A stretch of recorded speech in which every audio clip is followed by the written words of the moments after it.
Welcome to the Cannabis Control Commission public hearing with respect to our draft regulations. I am Steve Walken, Chairman of the Cannabis Control Commission. To my left is Commissioner Kay Doyle. To my immediate right, Commissioner Schwartz, and to my far right, Commissioner Berta McBride. I want to thank you all for coming today, and thank you all for taking the time to share your thoughts, comments, concerns with us. This is an incredibly important part of the process. I want to also thank Western New England School of Law, particularly Professor Steiner. Could you just hear us? Thank you very much for use of your facilities. We've been here a few times before, and it's great to be back. This is a great setup, and we really appreciate the help of Western New England School of Law. I want to do a couple of things, but first let me just start with some logistics. Can everybody back hear me? Just fine. Okay, great, thank you. Can I ask everybody to turn their phones either off or on to silent, including my fellow commissioners? Thanks. And I do want to put the public on notice this meeting is being recorded. I'm going to talk about the process of our regulatory process and where we are in it. I'm going to talk about the logistics for today, and then we'll get started. The process started several months ago when we in public had policy conversations on our regulations. There were two factors that caused us to do this process of reviewing and potentially revising our regulations. First, we took responsibility, as I think everybody's aware, for the medical marijuana program in January, or actually December of last year, and some changes we thought are necessary to those regulations. Plus, we did our first set of regulations in March of 2018. We now have a year plus experience about how this works in the real world, and it's appropriate for us to think about what adjustments we need to make to our original regulations now that we've had that real world experience. So we started this process several months ago. We had policy conversations in public at commission meetings about what changes we thought might be necessary to both the medical regulations and the adult use regulations. Based upon those policy discussions, we drafted a set of revised regulations that reflected those policy decisions. We promulgated those for the Secretary of State, and they have now been in public for several months for people to have the opportunity to review them. We opened a public comment period so that people could submit comments to the Commission in writing. That public comment period, just to be explicit, ends at 5 p.m. tonight. So if you plan on submitting comments and have not yet done so, at 5 p.m. tonight is the deadline. What we will then do is, as individual commissioners, read through all of those comments, and I can assure you that we read every single comment that we receive and give it careful consideration. We will then reconvene as a commission in public the second week of September. I believe the dates are the 12th and the 13th. And we will have public debate and ultimately a vote on what changes, if any, we think are appropriate to our draft regulations based upon the comments that we heard. So this is an incredibly important part of the process to hear from anybody that wishes to speak today. But again, I urge anybody that wants to submit comments in writing to do so by 5 p.m. tonight. You can leave them with us today if you have them with you. That's the overall process. So this is the second of 2 days of public hearings. We had the same session in Boston yesterday. I found it fascinating. Learned a lot. I thought people were incredibly articulate and well prepared. There was, unsurprisingly, a lot of passion, and unsurprisingly, not complete alignment. People did say contradictory things, and that's what makes our jobs both interesting and challenging. But really learned a lot. It was an incredibly valuable exercise for me, and I'm sure for my fellow commissioners, and I expect the same today. So I'm looking forward to it. The way this will work is I have a sheet, several sheets where people signed in to testify. If you signed in by accident and don't wish to testify, just let me know when I call your name. But when I do call your name, I'm going to ask you to come to the front of the room. My preference would be for you to stand at the podium and give your testimony. But if you prefer, we have a live mic at the table. If you prefer to sit, it's your choice. I know that our radio and TV crews have microphones there, so they prefer you to stand. But it's totally up to you in terms of what you're comfortable with. When you come up, please state your name, and if you're affiliated with any organization, please let us know that. Please speak into the mic. I think the operative distance is 3 inches from the mic. It's really important for you to do that. We're going to give every speaker 4 minutes, which is what we did in Boston yesterday. I forgot to ask have anything. Commissioner Title is graciously willing to play the role of timekeeper. So she's got her little app on her phone. It will buzz when there's 30 seconds left, and then it will beep continuously when there's no time left. And we really do ask everybody to adhere to the time limit. I think it's an important part of respecting your fellow speakers and making sure that we get to hear from everybody that wishes to speak today. I will also ask that the audience not applaud, boo, cheer, or make any other kinds of reactions to what they hear. I think that's also part of respecting your fellow speakers. So appreciate the audience's compliance in that. We will, based upon the number of signups I had so far, I think we're probably going to just power through, not take a lunch break. We will probably take one kind of biological break. I would guess 10 o'clock, probably sometime around 11:15, 11:30. But other than that, we'll just power through and get it done. Anything else from my fellow commissioners? Okay. The other thing is, let me apologize in advance if I mispronounce anybody's name. Sometimes your penmanship is not great. Sometimes, even if it is great, I still screw it up. So my apologies in advance if I get anybody's name wrong. First speaker that I have is Ted Dobson. Okay. Second speaker, Sanford Lewis. Good morning. Good morning. My name is Sanford Lewis. I'm the founder and general counsel of the Northeast Sustainable Cannabis Project based in Amherst, Massachusetts. I'm an attorney focused. Okay, or maybe yeah. You can position it a little closer. Thank you.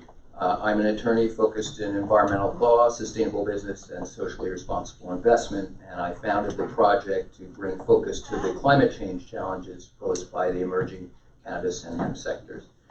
Our project is driven by recognition that we are in a global climate emergency and that we must act locally, doing our part in the Northeast to redirect economic activities in the next 12 years that rises to the challenge. Today's rulemaking contains some new energy reporting and flexibility provisions, but in our view, the rulemaking perpetuates an overall misdirected approach to cannabis development, which is the industrial approach rather than the sustainable agriculture approach. Current practices and amendments remain on a collision course with climate change. I'm not surprised that the Commission hasn't prioritized climate change relative to all the other important challenges that you have, but I believe that much more needs to be done. My testimony is going to speak first to the broader problem of the development pathway and then to some specifics on the rule. So, as you may have heard, back in 2012, it was estimated that the cannabis sector is consuming 1% of national electricity. Clearly, it's larger than that now. In Denver, Colorado, they're talking about 4% of electricity consumption from cannabis. And here in Massachusetts, we have global climate goals, 25% reduction against 1990 greenhouse gas levels by 2020 and 80% reduction by 2050.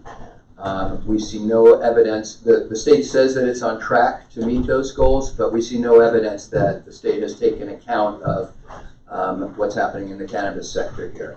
And as far as I could tell, the Commission hasn't yet done any estimates of energy consumption in the sector, and the delay is perilous both environmentally and economically because we believe it will raise fundamental questions about the development pathway that we are taking.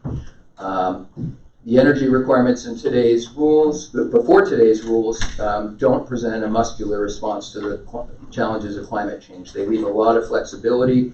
For instance, the EOEA recommended 36 watts per square foot design, and instead the rule adopted an idea of an average of 36 watts, which leaves a lot of leeway for gaming the system.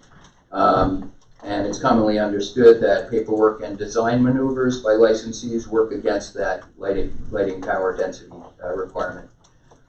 In addition, best management practices are largely voluntary. So we at the Northeast Sustainable Cannabis Project did a ballpark estimate of Massachusetts cannabis sector energy consumption so far, looking at the amount of licensed canopy as of June of this year, and we concluded that between adult and medical production, it's likely to already exceed 1% of the state's electricity demand. If you factor in illicit production, it's already likely way above that. And obviously that might increase. So what's that time? 30 seconds left. All right, so 3 points. I'm going to have to submit these in writing. One is combined heat and power design waiver should not be provided unless the operation substantially reduces the carbon footprint. Number 2, you should close that averaging loophole. And number 3, you should make sure that the energy reporting metrics that are required are clear and comparable. And finally, you should do much more to support a sustainable cannabis farming sector in the state and in Western Massachusetts. You should encourage local government to support a sustainable cannabis approach. And here in Western Massachusetts, we see a real opportunity to leverage our rich tradition of family farming, CSAs, and co-ops to produce sun-grown, organic, and regenerative cannabis. We urge you to do much more to help our region achieve that goal. Thank you very much, and please do submit those comments by 5 p.m. tonight. I'll keep reiterating 5 p.m. tonight. Next speaker, Philip Smith.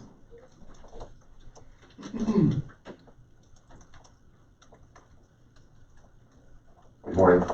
Good morning, how are you? Great, thank you. How are you? Good. I'm Philip Smith, co-owner of Freshly Baked Company. This is my partner, Jenny Rosen. We just secured our special permit in the city of Taunton. We're social equity applicants. We're only the second special permit in the city of Taunton right now. It's a big day for us. Congratulations. I just want to read something that I submitted to the commission in regards to delivery. My name is Philip Smith, and I'm the co-owner of Freshly Baked Company.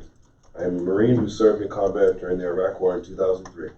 My partner, Jenny Rosen, was a 9/11 first responder at the Pentagon, serving as an Air Force medic. We are very fortunate to be an accepted participant in the social equity program. As a disabled veteran, female, and minority-owned company, I was proud to represent Freshly Baked at the inaugural orientation in June of this year. We hope to one day return to the program as a vendor, paying forward the knowledge and opportunity that's been given. We're also one of the micro companies currently waiting on the Commission's list for approval for one of the first micro licenses to manufacture edibles in the state.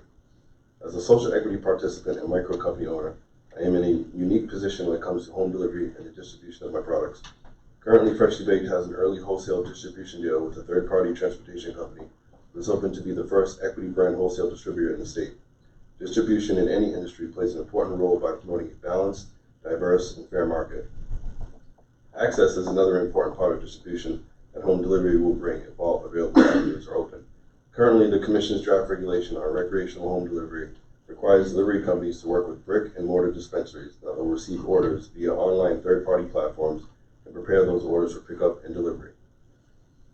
This is a great start, but risks driving more businesses into already established corporate entities and shutting out micro companies, co-ops, and farmers who struggle for customer access if they can't get their products on dispensary shelves.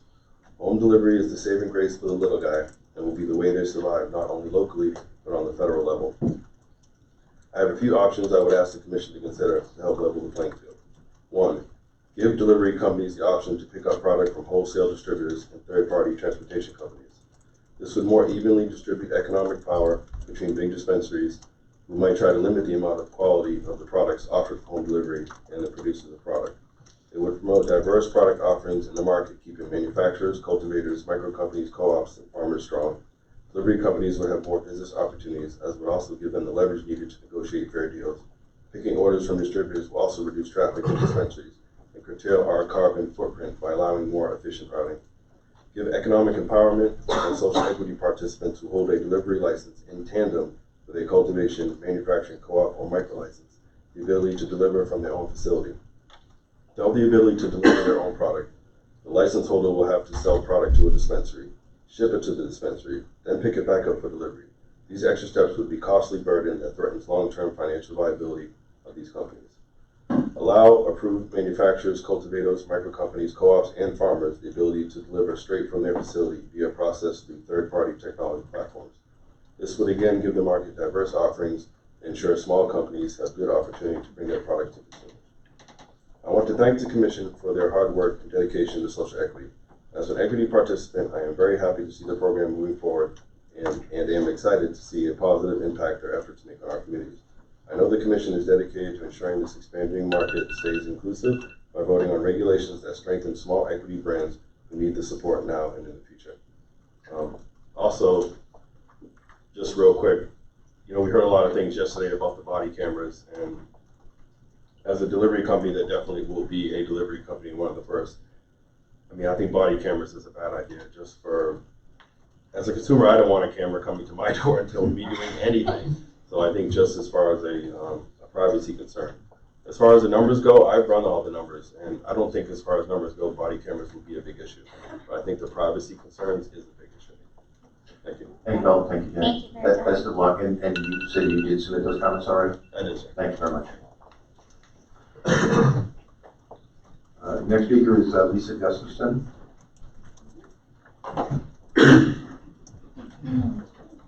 Good morning. I'm Lisa Gustafson, growing Flint Farms. Thank you for this opportunity, Chairman Hoffman and Commissioners. My name is Lisa Gustafson. Together with my husband, John Moore, we formed Roaring Flint Farms and applied for a craft cooperative license. I'd like to explain who we are, why we are attempting to get into the MJ industry as farmers, and the numerous obstacles we've encountered. Obstacles which we believe the CCC can easily and immediately remedy for us and all Massachusetts farmers who want to enter the industry through this regulatory review process. John and I live and farm in Conway, Massachusetts. Conway is located in Franklin County. John has been farming in Massachusetts for over 40 years in both Franklin and Hampshire counties. His family's been farming in Massachusetts since 1635, and he is a 12th generation Massachusetts farmer. John and I decided to get into the marijuana farming industry because of our combined skill set, our farm's location, John's farming legacy in Massachusetts, the opportunity to help ourselves financially, and to help other farmers in our community who, like us, have been struggling to make ends meet, to plan for our family's financial future, and to continue to farm our lands, an occupation that we love. We also decided to better understand the role of marijuana after John faced a total knee replacement diagnosis at the age of 48. I mentioned that we live in Conway. In 1975, Conway had 12 dairy farms, and in 2019, Conway has 1 dairy farm. It's located at the end of our road. 11 dairy farms in our town have been lost, but the fields of these abandoned farms where cows would graze or corn would grow remain idle, threatened by residential development and large-scale solar farm pressures. Our 60-acre farm has a 14-acre field. It's used in hay production for a neighboring organic beef farm. Conservatively, we estimate that there is more than $1 million difference between the value of hay versus marijuana plants cultivated outdoors on comparable acreage. Our decision to move towards outdoor cultivation of cannabis is clear. The very realistic potential of a magnitude rate of return through outdoor cultivation by changing crops will change the financial life of our family, hoping to send our 2 children to college and provide John with a retirement. An unheard opportunity for the majority of Massachusetts farmers. Not only will this opportunity, when allowed, change our lives, it will clearly improve the financial lives of our farming neighbors, struggling to provide a future for their families. It will support local farming supply businesses such as the Wesco, and will offer local employment opportunities. John and I have high hopes going into the 2019 growing season because we had started a license application process in October of 2018 following the end of our town's moratorium. When we finally completed our outreach meeting and finalized our HCA agreements in March of 2019, we had all the information needed to submit our application packets. On March 26, 2019, John and I submitted our complete application, believing that the review would not take more than several months and that we'd be able to start growing this summer. That is not the case. Our complete application with a signed HCA has been in pending status for 5 months. And we have spent 11 months in the process of obtaining a license. We feel the regulations have been rigged against us. I'll explain. We got in line for review in March. We were told at one point we were number 30 in line for review and that we'd be reviewed in 2 to 3 weeks. Then we were told we were number 87. Last we heard we were number 77 in the general application pool, but some unknown number of RMD priority applicants were ahead of us and could be cutting in front of us any day. We completed our application thinking we'd be able to grow this summer, and now we're told it may be many more months before application is reviewed. Meanwhile, as I stated earlier, we see big multi-state cannabis business after another getting a license, all because they've been given RMD priority status. The RMDs keep cutting the line, even though we've seen nothing in the statute that would permit that. There's absolutely nothing in the statute or the regulations that say big multi-state cannabis business tycoons should be given priority with license after license in front of Massachusetts farmers. Yet this is what has been happening since day one. John and I are begging you to fix this problem and fix it now. Thank you. Thanks very much. Next speaker is Ellen Moore.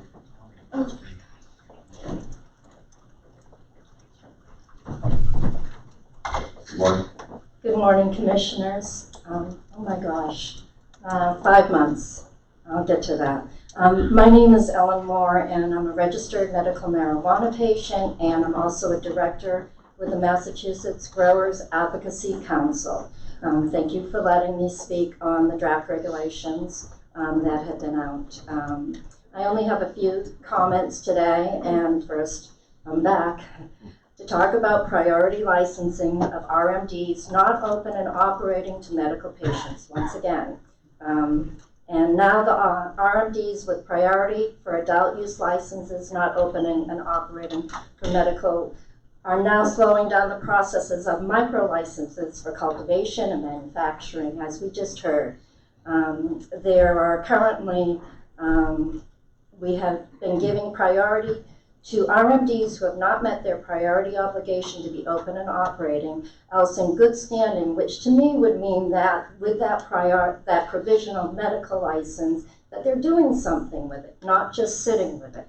That would be good standing. And we should be able to make them show us that. And what we have 9 in queue right now that have provisional adult use licenses that haven't opened medical, and I don't know if there's anything in place at this point to make sure that they open medical first, and if they get adult use first, how we make sure that they follow through on their commitment to medical priority. That's how they got priority. They should open for medical to keep that priority. And then again, we're hurting these micro license applicants with their paperwork that has been filed for review, bleeding money on rent and overhead, ready to commit to the adult use market, provide revenue for the state.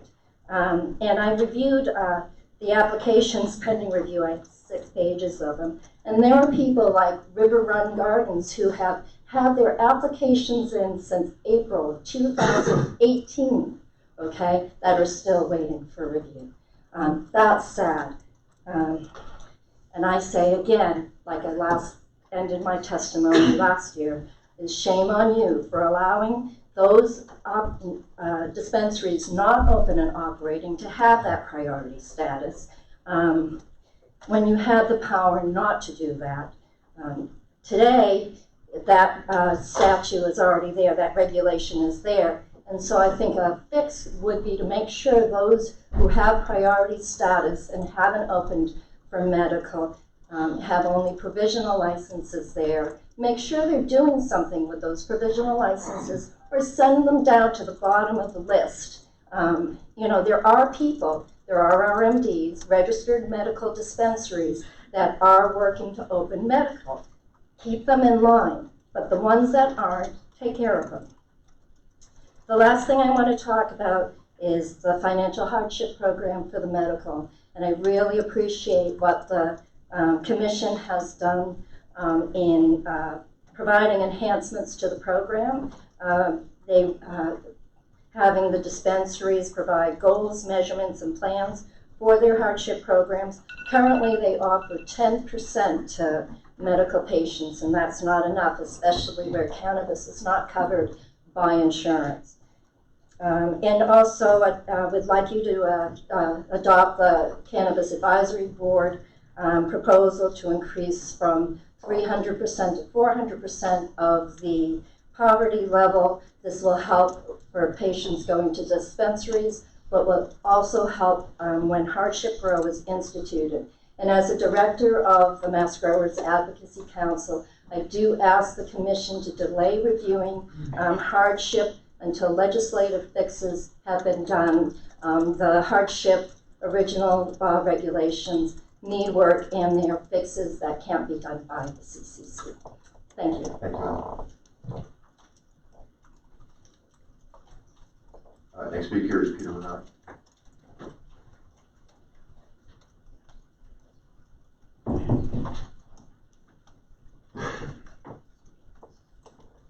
Good morning, Commissioners. Thanks for having us out today. My name is Peter Bernard, and I'm the Executive Director of the Massachusetts Grower Advocacy Council. And I think you've heard enough about priority licensing this morning.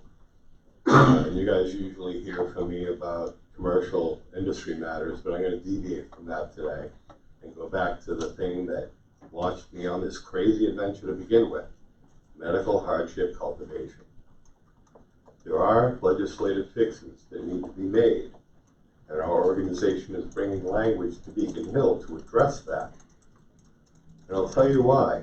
Because I read your regulations for it, and at the end of the day, you're asking these patients to sacrifice their U.S. constitutional rights under the Fourth Amendment. The section that says the police can come into your house if they suspect you're selling marijuana, they can do it without a warrant now with that language. That violates our Fourth Amendment rights. I really hope that you guys can put off any changes to this until the end of the legislative session.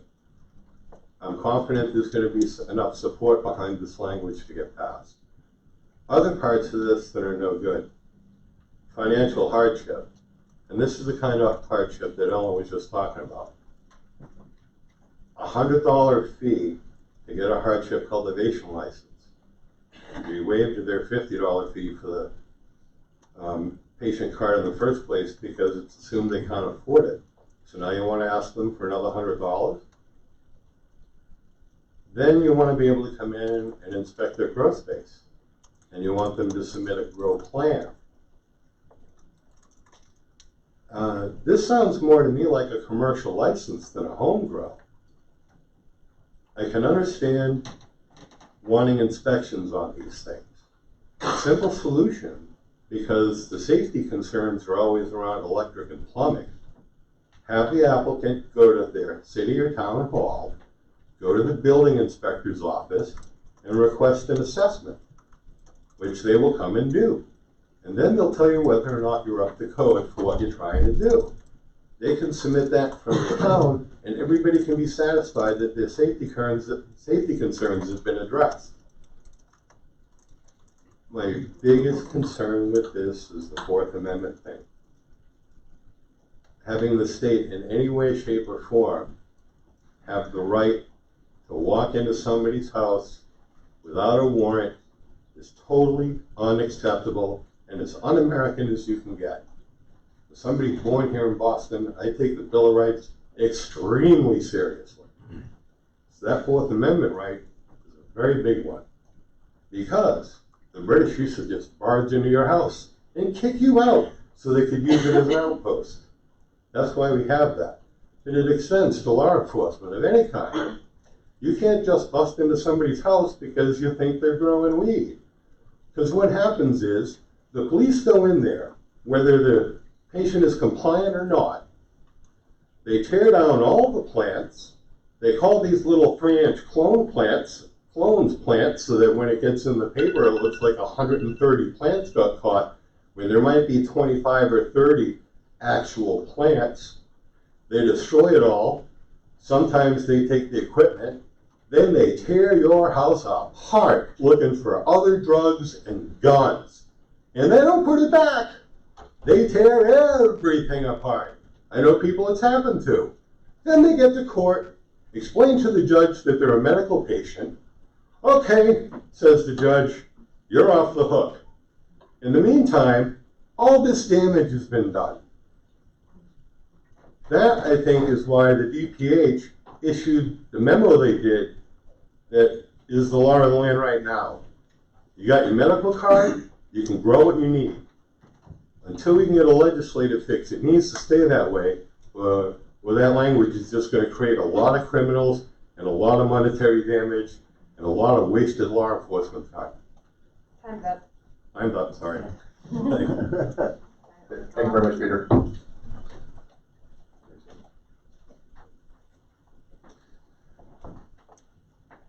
Next speaker is Michelle Herman.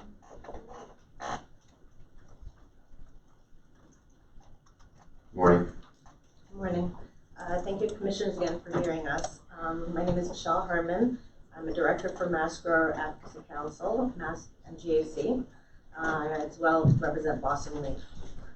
I want to say again, we need to push off that hardship. It absolutely violates the Fourth Amendment. So many things with the cameras, the warrant. Let's wait for this legislative fix because this is insane. We need to allow other licenses. I've spoken to you about this before. That there are a lot of people that would love to be micro-medical. Why don't we have something like that? Why don't we even have a medical working group? Why is there nothing for medical? As far as the growing, a cancer patient, for instance, needs to go to a dispensary 2 times a day to be able to get the amount of FICA that they need for their 16-day supply. They need to have several pounds if they were to be growing it themselves. There needs to be a consistency. I would love to have caregivers to be able to open up and to be able to have licenses. Why aren't we having some kind of a better caregiver model than what we have now? Please look at the towns who are not following the law. There are people that are adding bans quietly. Some towns are only being able to have a year ban or pushing in another year ban and not putting it on the books. I personally would love to have a micro business. I would love to educate people. I would love to cook and show people how to do it and make their own medicine, but unfortunately, my town has the ban. Medical discounts, we need them. They are crucial. Sometimes I'm able to buy more medication because of the discount where I would have had to go without and I would have had to pick and choose. And it really is a difference between sometimes you need things for the daytime, some things you need for the nighttime.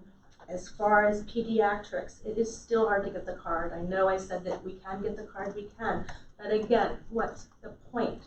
There's nowhere to buy anything.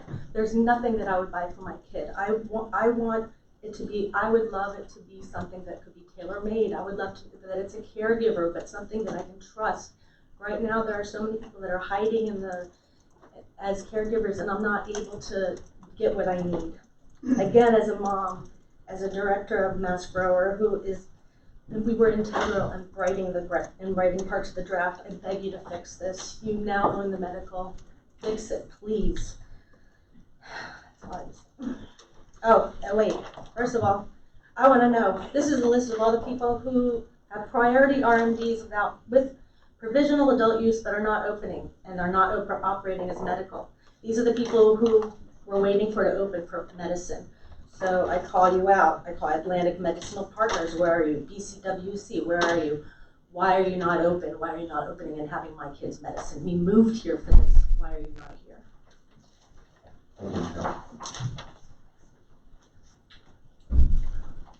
Next speaker is Schwartz. Good morning. Good morning. My name is Schwartz, and I am co-founder of Farm Mug Cooperative. Our organization has been on a journey for over 2 long years to ensure that co-ops are licensed in the Massachusetts cannabis industry. To date, there is not one co-op license. Our co-op has not applied for licensure due to a lack of necessary local requirements. What I've learned over these 2+ years is that Massachusetts has a major corruption problem that we need to reckon with if we want a just and prosperous society. Thus far, the cops have made more money from the cannabis industry than co-ops. Having likely anticipated this scenario, the Commission agreed to a controlling of the market opportunities. Today, I'd like to remind the Commission that co-ops were included in the priority categories for both delivery-only and social use licenses. To make sure the original agreement is carried out, I'd like to submit the following transcript from 2018. And I'm not going to do any impressions, Commissioner Doyle, but from this transcript, Commissioner title, When we do adopt regulations and open applications for those licenses for a certain period of time, and I would suggest 5 years, those initial delivery licenses would only go to our equity applicants. Micro businesses and co-ops would be allowed to deliver. Those initial social consumption licenses would only go to equity applicants.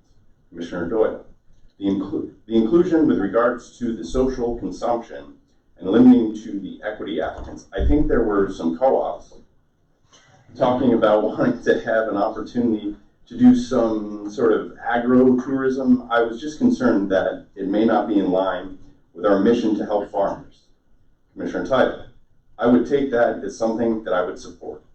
For this transcript, it is Farm Bud Co-op's position that cooperatives are to be included in the priority period for these licenses. We are creating our business plans based upon your decisions. We have also submitted a slight change to the regulatory framework around co-ops. We believe that the Schedule F requirement for co-ops, which we fully support, can be held either by a co-op member or a farm leasing to a co-op member. Leasing agreements between local farms and co-ops help farms, they help farmers, and they help co-ops. Our last recommendation is to adjust the definition of outdoor cultivation to allow for artificial lighting on vegetative plants. The current definition is unviable if farmers are going to compete in the New England climate and the business climate of this industry. In closing, I would like to again bring to the attention of this commission that the cannabis cultivators continue to be targeted by law enforcement. Along with this testimony, I will email photos of a police presence across from a farm in Westport. I'd like to publicly ask that these farmers stop being harassed. I'd also suggest to the commission that, moving forward, you spend more time speaking to the people that grow the plant that you regulate and less time speaking to the police who have waged a war on her. I guarantee this approach will create a more successful and more lucrative cannabis industry. Thank you. Thank you, Eric. The next speaker is James Jasper. Good morning. Good morning, Commissioners. James H. Jasper III, resident of Springfield. I'm a craft cannabis cultivator. 6 months ago, I sat before you to urge you to include actual cultivators on your commission or among your counselors. And at that time, it seems the need for grower voices has only become more pressing. I relocated to the Commonwealth almost a year ago from Washington State, where adult use has been legal since 2012. There are important differences in how the rollout has happened between here and there, but market dynamics are about the same. Moving from there to here often feels like I've come from the future, and I bring a message. The future of cannabis is in greenhouses. Prohibition-era growers grew indoors because we had to, not because it's the best way to grow. Environmental control that once only applied to indoors can now apply to greenhouses as well. The real crux is the greenhouses use the glorious, natural, free sun. And soon very little indoor production will be able to justify their higher production costs. In the not too distant future, the wholesale price of just fine flower will be about half of what it is now. As prices go down, greenhouse production will go up. In this greenhouse future, municipalities will not limit cultivation to industrial zones, but welcome us to the small farms to grow under sun, as John intended. As long as cultivation is zoned industrial, that's the kind of weed you're going to get, industrial. How much Monsanto do you want in your flower, or in your arthritic auntie's topical, or in your epileptic nephew's tincture? The future of cannabis is craft. As we've seen with so many other consumer products, from bikes to boots to bongs, handcrafted human-scale production practices offer qualities a significant segment will seek. Cannabis grown for therapeutic purposes will soon depend on the transparent, natural practices of craft cultivators more than the chemical lab warehouse factories that do the job today. In this craft future, enforcement of commission regulations will not prohibit natural inputs or require dependence on non-local bottled nutrients. Today, I'd be prohibited from using a hot pepper or garlic spray that I easily make myself against pests, but must use a must buy a spray in a bottle to show the bottle and a receipt to inspectors? That's not craft. That's not even reasonable. Artisanal means handcrafted tools, not bottled synthetics. The future of cannabis can be more cooperative. The ravages of long-distance owners and extractive business practices surround us. Your oversight of local boards can protect small, local farmers and growers. I understand today municipal governments are offered and are accepting cash on and under the table on behalf of multi-state corporations to reach host community agreements prior to application.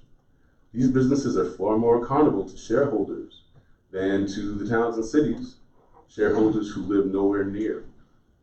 Make it okay for companies with more to offer a town than just short-term cash. Cooperative businesses are rooted in the communities they operate in, using other local businesses, employing local residents, keeping money local. These small businesses can't payola with the city council, and you've made it clear that it is not your intent that we should. Please protect space for modest size, clean, righteous cultivators who'd rather grow with a community than off of one. Thank you for your consideration. Thank you very much.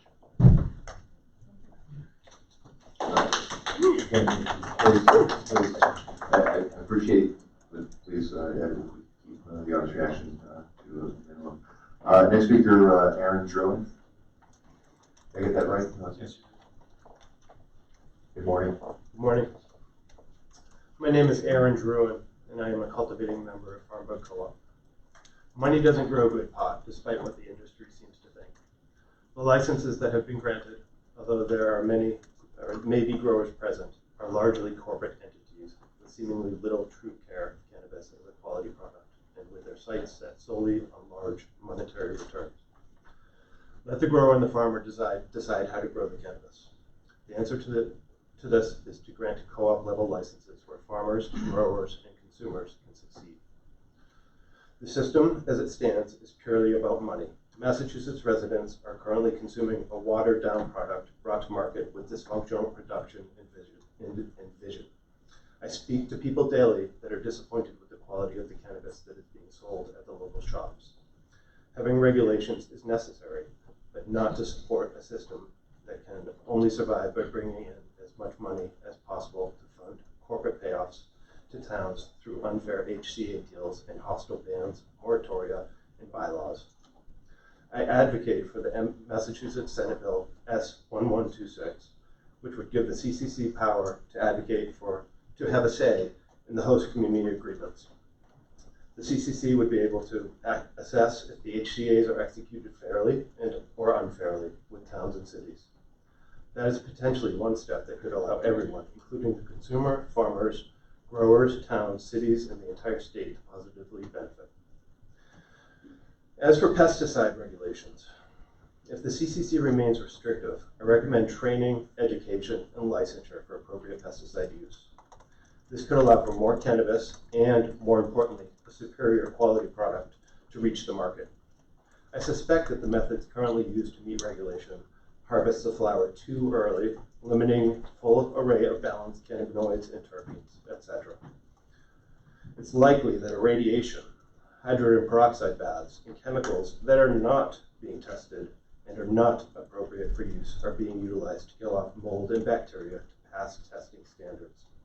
In my opinion, a possible positive change in methods of testing could be to determine speciation of bacteria that may be found on the flowers upon testing. I say this because there are effective methods to deal with unhealthy mold and bacteria counts by utilizing good bacteria to sway the balance of that population to healthy rather than harmful. Massachusetts does not currently allow for those effective and safe products to be used. The cannabis industry in Massachusetts will only benefit from recognizing the strength and diversifying the market away from giant corporate warehouse grows. Co-op licensing and grows are exactly that, diversification of the market. I believe the CCC is in a unique position to propel a healthy cannabis market that makes space for local farmers, knowledgeable growers, residents, and co-op members. Thank you. Thank you very much. Next speaker is Karima Risk.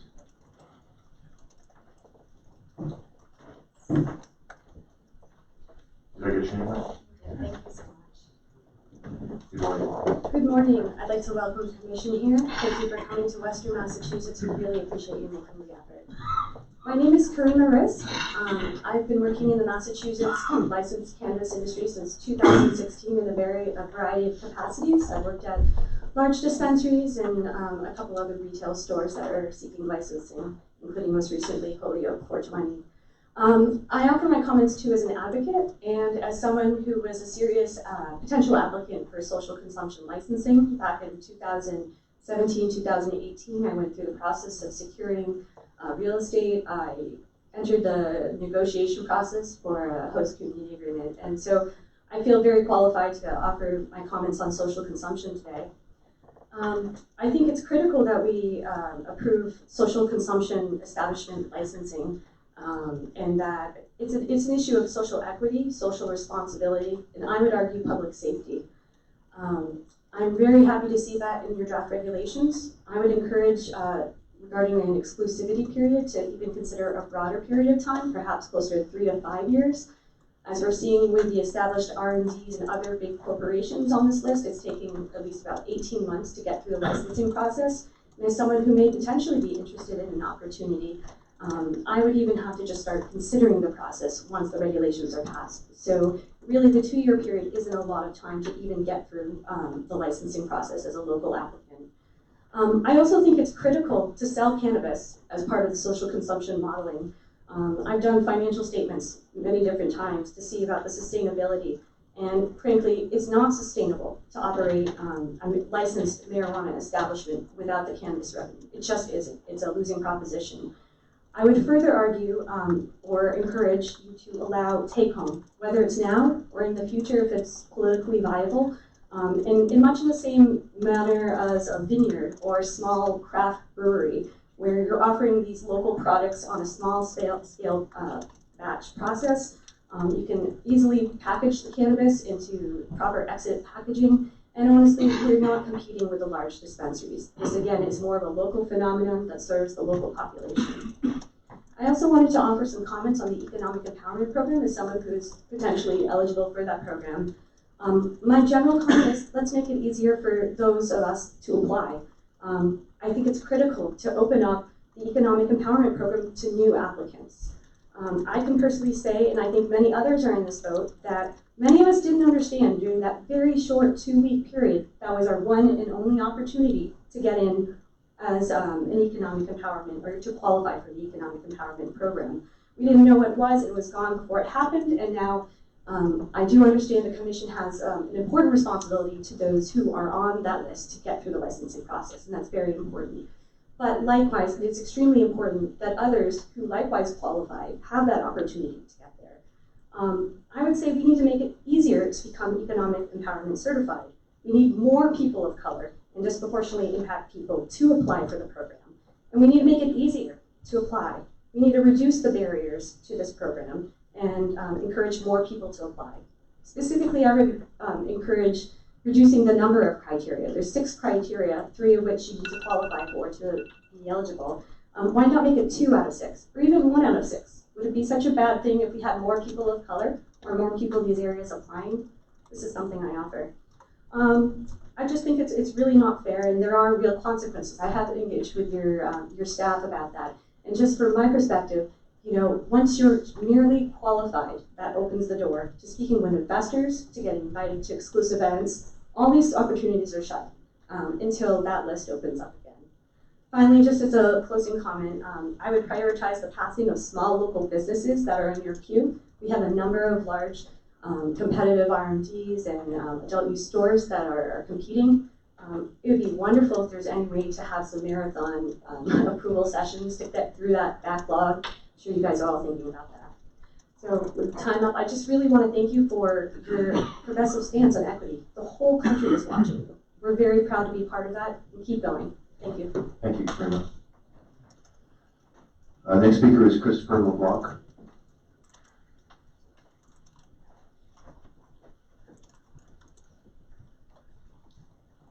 Good morning. My name is Christopher LeBlanc. Thank you for the opportunity to speak with you this morning. After attending yesterday's meeting, I've already submitted the public comments via email. Thank you. I just wanted to make some additional comments today. First, I have a general comment regarding medical deliveries. Under Section 501(145), subsection 1, an MTC or a delivery-only retailer acting on behalf of an MTC must seek commission approval prior to commencing deliveries. However, subsection B of that same chapter requires all delivery agents be employees of those MTCs. We're just requesting some clarity on this provision. Next, relative to body cameras, I won't belabor the privacy concerns noted by my own written comments, as well as the written and oral comments of several others. However, I'd like to offer some suggestions as a compromise. The intent noted by several speakers yesterday to ensure the safety of delivery drivers will not be served by mandating body cameras. Body cameras are designed to be front-facing and thus have limited field of view. Any would-be criminal would know or quickly find out that all delivery agents have body cameras on them, and they would approach in such a way that the body camera wouldn't capture them, sort of eliminating the purpose. Perhaps mandating an additional outward-facing fisheye style camera mounted on delivery vehicles that would capture delivery agents as they approach would be a practical compromise that would serve the Commission's public safety goals without compromising consumer privacy. Next, regarding municipality delivery restrictions, I have a handful of comments about the current restrictions on the jurisdictions in which delivery companies can operate. First, the draft regulations raise public safety concerns, requiring recreational cannabis consumers in no retail towns to drive to get their cannabis in other towns it increases the risk of impaired driving. Currently, illegal dealers are delivering to every single municipality in Massachusetts. Allowing in-home delivery in non-retail towns should serve a positive impact in tamping down the illegal market and increase public safety. Further, the draft regulations place an additional burden on delivery-only retailers rather than on the retailers from which they get their products. In the event that the Commission decides to maintain restrictions on deliveries only to municipalities that allow retail, there should be a central database in which every no town is listed. Further, given that under the draft regulations, dispensaries take orders for delivery, it should be incumbent upon the dispensaries to determine which orders that they should deny in which towns. Next, I have a general comment about metric. This is my final point about delivery. A few points in my electronic submission include questions about whether electronic delivery of manifests would be proper. In the interest of time, I won't repeat those comments here, but I'd like to point out, according to my understanding of metric's functionality, there's no option for electronic delivery of manifests. This results in a constructive ban on electronic transmission of these manifests and of these orders between retailers and delivery-only retailers. And as a result, an internal policy for a private software company dictates public policy.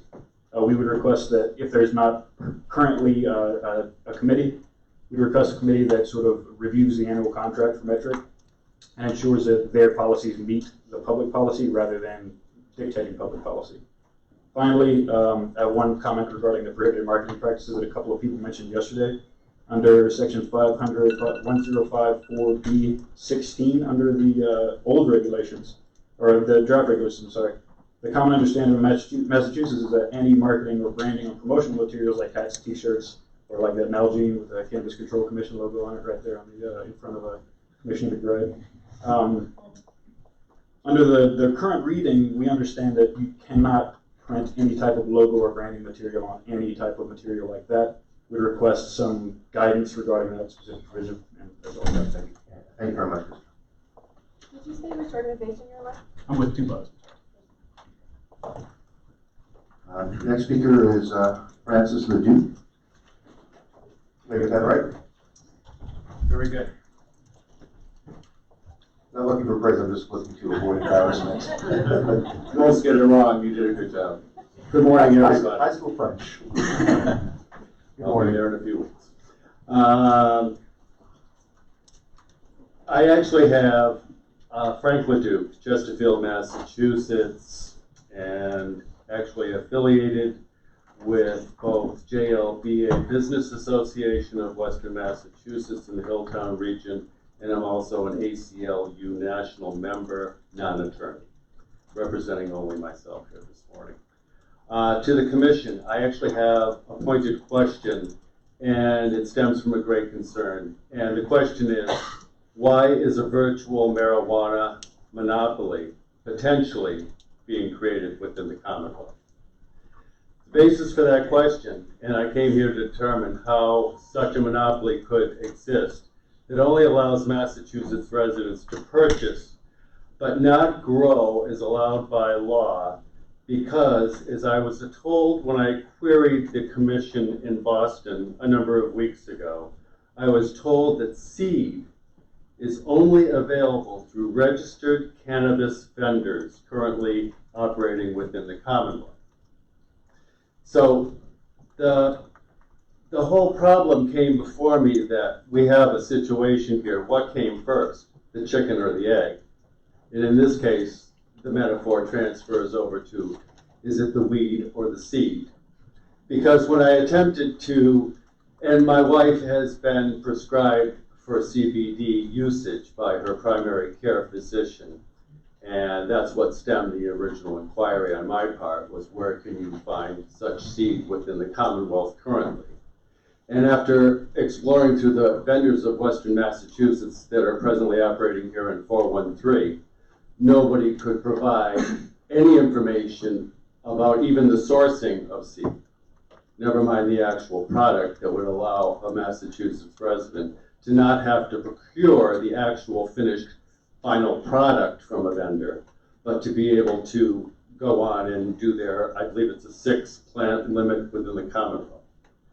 So there seems to be, and I'm not saying that it's a deliberate thing by any means, I think it's an inadvertency, but how do you buy a seed in the Commonwealth presently? And I posed that to a number of people I know within my own area. And I said, well, and there's some people that said, well, we are growing some CBD stuff. And I said, well, what are you doing?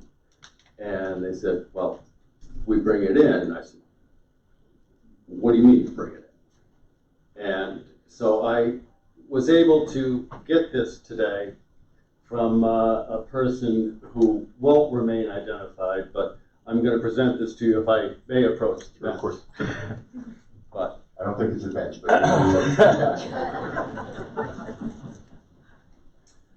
But what that was actually something that had come from the Netherlands, and that is a medical product that's very closely related, as I'm told, to Charlotte's Web, which is often brought in illegally from Colorado, as to the best of my understanding. So I'm posing that to the commission. What is the situation here? Because we don't have the means to achieve the end. So that's the quandary I present to the commission, and I would love to get an answer on that at some future point. Thank you. Thank you very much. Next speaker is Robert Eber. Eater, close enough. I'm sorry, what is it? It's pronounced Eater. Eater. Okay, apologize for that. No worries. Good morning. Good morning, my name's Rob Eater, and I'm here today in my role as one of the founders of Upleaf to help provide a bit of context relative to our forthcoming comments this morning on the draft regulations. Upleaf is a monthly subscription box that targets Massachusetts residents over the age of 35 that are infrequent cannabis consumers. The box contains a maximum of 5 grams of cannabis, customer education on how to safely consume and store the product, and a complementary activity, be it a cooking experience or a board game or some sort of artistic activity. And the idea here is we want to promote the safe and compliant in-home use of the product. We specifically seek to provide comments today on 935 CMR 500.142D, which stipulates that a marijuana retailer that has entered into a delivery agreement with a delivery-only retailer must establish a pre-verification process for consumers, including the requirement that the consumer appear in person at the marijuana establishment to present their government-issued photo identification. We believe this regulation negatively impacts small businesses like ours by favoring marijuana retailers in more populous and much more easily accessible areas. Similarly, cannabis-curious consumers who would seek to use our service may be disincentivized from visiting a brick-and-mortar establishment in the first place.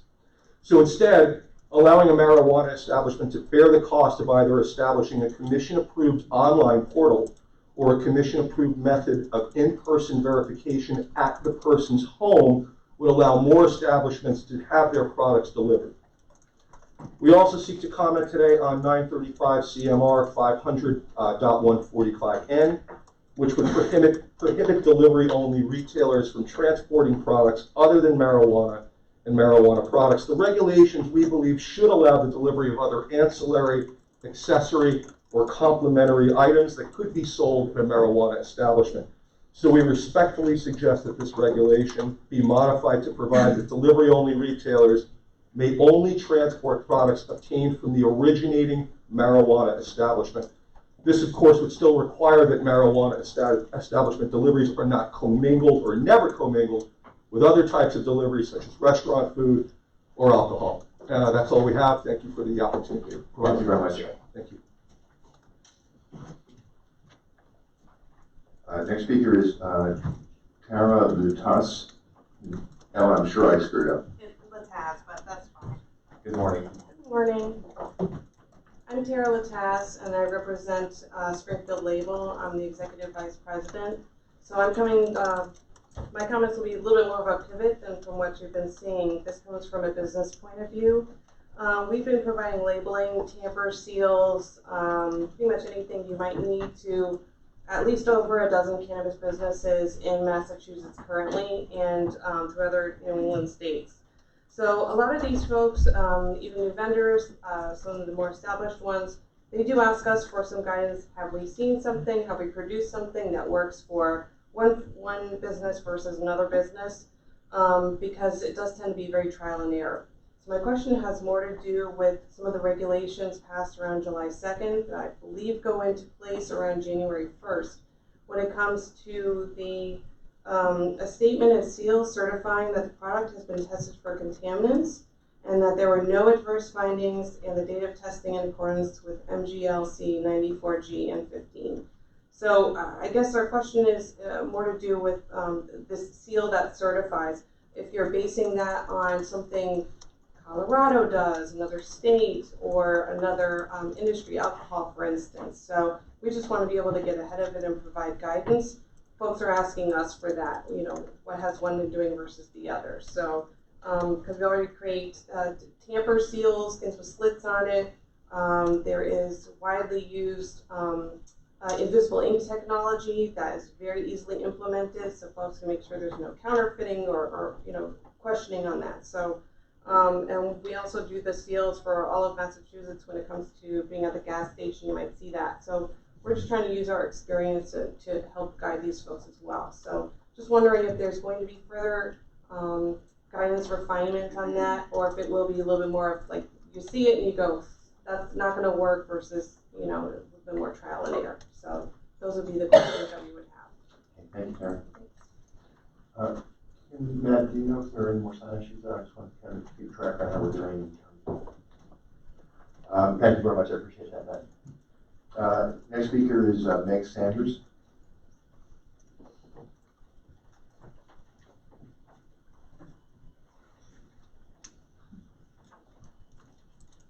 Good morning.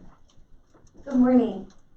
First of all, thank you so much to the Commission for all of your work. I am grateful to be able to speak to you today, and I also am grateful as a new resident of Massachusetts for all the work you're doing on behalf of the Commonwealth. My name is Meg Sanders. I am the CEO of Cannabis Provisions with an open dispensary in Lee, Massachusetts, and a provisional license moving towards final in Holyoke. We have plans to open cultivation and manufacturing facilities in the Berkshires. I live in Lee, Massachusetts, and Cannabis Provisions proudly employs 40 full-time employees. By way of further background, I've operated legally vertically integrated and standalone operations since 2009. I was the only industry representative appointed by then Governor Hickenlooper to the Amendment 64 Task Force, adopting the governing rules and regulations for adult use cannabis in Colorado. My partner Eric Williams and I have been deeply involved in advocating for medical and adult use cannabis across the country for the past decade. Before I speak specifically about social consumption and delivery, I want to speak generally about the 2-year period for economic empowerment priority applicants and social equity participants. Cannabis Provisions fully supports this plan, but do not feel it goes far enough. Given the actions of some existing large companies interacting with certain municipalities and the hard realities of the barriers to entry in this business, we fear this initial 2-year period would turn into a concerted effort by some to simply run out the clock. We would suggest an ongoing licensing process that only allows for non-priority or equity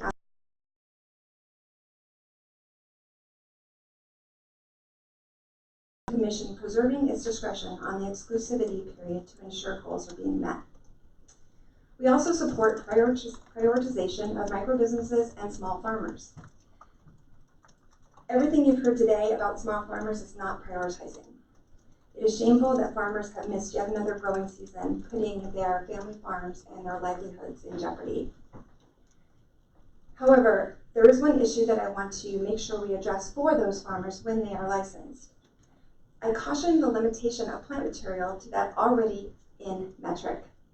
Many of these farmers have worked diligently to develop genetics unique to their microclimate and their grow conditions. This is valuable IP that they already own. We support a one-time transfer of plant material limited to clones under current definition to be allowed for small cultivators. Otherwise, you're throwing a small farmer right back in the corporate pond you were trying to protect them from. We were successful in doing one-time transfers many times in Colorado, and I do believe it would work just very, very well here as well. On social consumption, I would first call on the Commission to not limit the program to up to 12 municipalities. It seems to me that the notion is anathema to the Commonwealth in general and puts the state and the Commission in the position of picking winners and losers. If a municipality hasn't enacted the ability to govern these establishments effectively, they should be allowed to pursue this option as the voters have approved. With that being said, if a limitation is kept, I strongly advocate for the City of Holyoke to be placed on the initial list. This community, under the leadership of Mayor Alex Morse, is poised for continued urban renewal and growth, and cannabis can have a huge impact on this positive community development.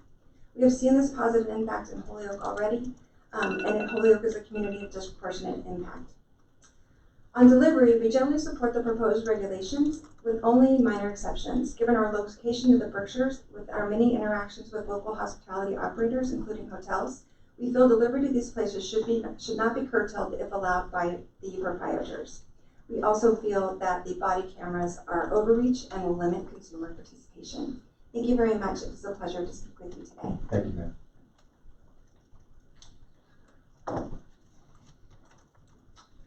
Next speaker is John Song. Okay. Next speaker is Suiko Ono.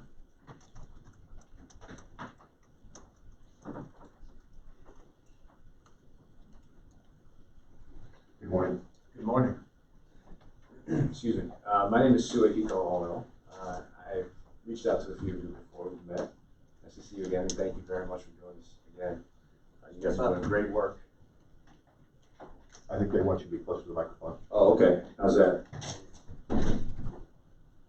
Good? You're fine. Got this. All right. 2-3 inches is the opposite business. All right. Sorry. Yeah, it's hard to speak into a microphone. Hello. Okay. So, yeah, it's up to you. Sure. So, sorry. I moved out here. I was actually born in Pittsfield. I live in Pittsfield again, and came to pursue the connection of cannabis industry to local farms. And, you know, I think a lot of words were taken out of my mouth this morning, actually. A lot of people trying to get their foot into the door, specifically farmers. That's my specific interest. And, you know, there's a number of things that do seem to select for the multi-state operators, the strategy of coming in and buying into R&D, priority applicant, and then the difficulty of getting through the pending process. But there's also specifics, actually one that I just wanted to enter that I think adds to this. So the testing requirements, 935 CMR 500.160, paragraph 1, where you reference the medical standards for testing. And then the medical standards then create a very high bar, particularly with respect to microbes, total bacteria count, and yeast mold. So I understand actually MDAR's advisory with respect to pesticides. It's a very frightening industry for a lot of people, and I understand that caution. But I do think that a way, very specifically, that we can help outdoor growers is to work on those limits. And Farm Bug already spoke about this. Actually, I agree with that 100%. One, we can test specific microbes or just raise those limits so that they're closer. And I think that's something directly under your purview as opposed to trying to get MDR to change something. And in your IPM guidance, which is also very, very well done, thank you for that. You reference essentially 4 strategies in the IPM. Right? So you've got your cultural, your mechanical, your biological, and chemical. The MDR advisory precludes a chemical, and so it relies on the cultural and the biological. Now, in a biological atmosphere, if you're growing well, not in a, there's 2 basic approaches. You've got your lab coat approach and kill everything, and then you've got your biological approach, which requires biodiversity. And so I think a very simple fix in there could solve a very deep, pressing issue for an outdoor grower. I think I made this same joke last time I spoke, but if we tested our food the same way we test our cannabis, we would all starve. So thank you for your time, and I will submit emails best. Emails best 5 p.m. 5 p.m. on Got today. it. Thank you. Thank you very much. We're going to do 2 more and then take a break. We're just about halfway through, so we have 2 more speakers and then we'll take a short break. Next speaker is Casey Carson. Good morning. Good morning. Thank you so much for having us speak and hearing and reading our comments. My name is Casey Corson. I'm the compliance manager with Temescal Wellness. We are a vertically integrated, co-located operator here in Massachusetts. I just have a couple of points to make in terms of the new draft of regulations. And I wanted to start out with a regulatory prohibition for discounts on the adult use side.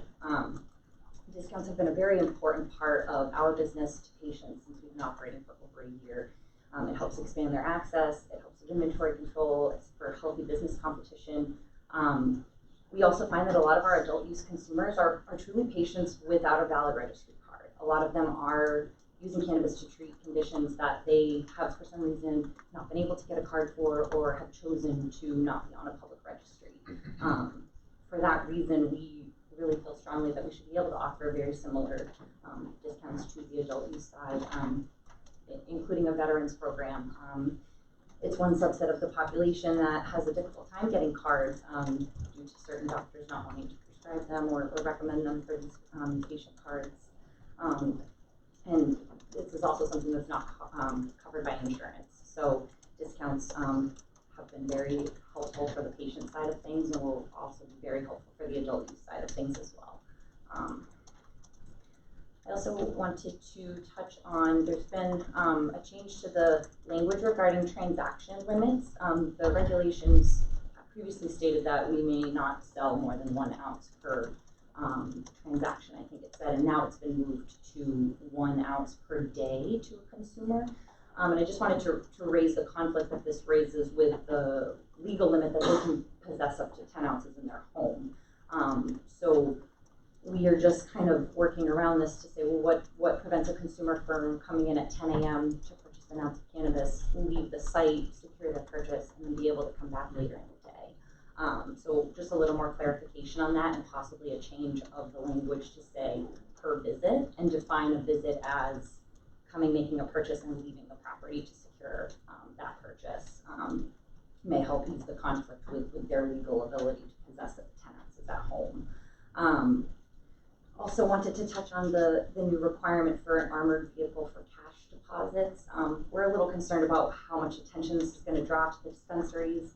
Currently we're able to do deposits in not an armored vehicle, which is very discreet. No one really knows who it is or what it is, and they're coming up and just very discreetly taking the cash. This now will draw a lot of attention to a lot of businesses that have very many consumers and patients coming in and out every single day. So we just ask that be kind of considered in this and that it may cause more of a safety risk than actually helping. Also wanted to briefly touch on the prohibition of branded products. I know this has been brought up. We as operators engage in the communities that we operate in. Temescal Wellness has hosted job fairs and volunteer events and things like that, and branded promotional items such as t-shirts and things like that are commonplace for these types of events. we get constant requests from patients and consumers for these materials, and we're just not simply allowed to offer those to them. I'd like to have you consider the attention that this could draw away from the illicit market and draw light to those operators who are operating and have licenses, and letting the community know through these promotional branding, like, oh, okay, I could go there and get cannabis. That would be a positive way to look at promotional branded items. I want to just thank you guys again for hearing our comments and allowing us the time to speak, and we will be submitting some more written comments as well. 5 p.m. Yes. Thank you, Casey. Thank you. Next speaker is Joshua Moreau. I just can I ask you questions? The next question, we're not going to respond. You're not going to respond? But you can certainly submit All right, something. but I can ask them and then you'll submit them? Yeah, or send. And I'll give you my card. You can send an email. We're not going to. We just can't get into responding questions. Yeah, no, that's get fine. done. Really basic stuff. But if you're going to. Yeah, you want me to roll over? Please. Yeah, sure. Oh, I'm sorry. I didn't. If it's more convenient for you to stay back there.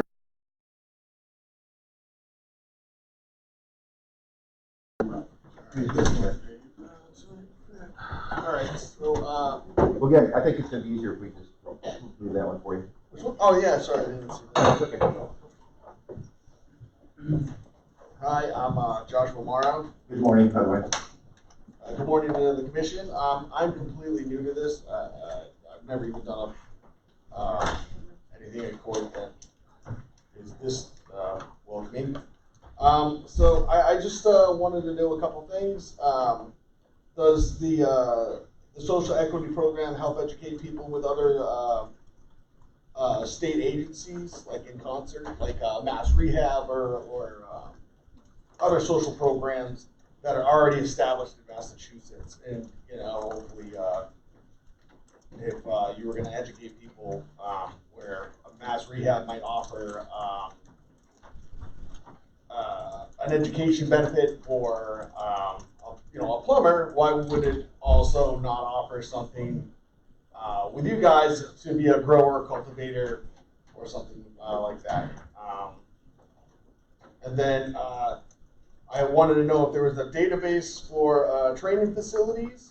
The same idea, that if there was one place to go that was run by the commission, that you could see that there were openings for internships or other education programs, or also I wanted to find out if the application fee was refundable if it was denied, and if there was any type of incentive for people who are moving into the workplace, who may be economically challenged, because it's $3,000 just for the application fee. For someone on a fixed income, that might be an impossible goal, an impossible amount of money to put forward without some type of assurance that it would be put back if they weren't able to have some type of financial reward at the end. In October, will the number of licenses be unlimited, or will they? I believe it was like 75 licenses. No. Okay. So I guess my last question is, what are the priorities of license decisions, and how are they made? Okay. Matt Jane Coleman is our Director of Constituent Services. Matt, do you have a card with you? Yeah. If you would just submit those to Matt. What Matt is good at is either answering your questions or getting you to somebody they can't answer. Yeah, that's great. Yeah, like I said, I'm just totally new to this. I've never even been into public hearings before, so I wasn't exactly sure how it worked. All right, well, thanks for taking my questions. Thank you. And hearing me, and I really think you guys are doing a great job, and I'm glad that there's something like this exists in the Commonwealth. Thank you, sir. I have 22 minutes past 11. Let's take a 15-minute break. So we're running generous. We can meet at 20.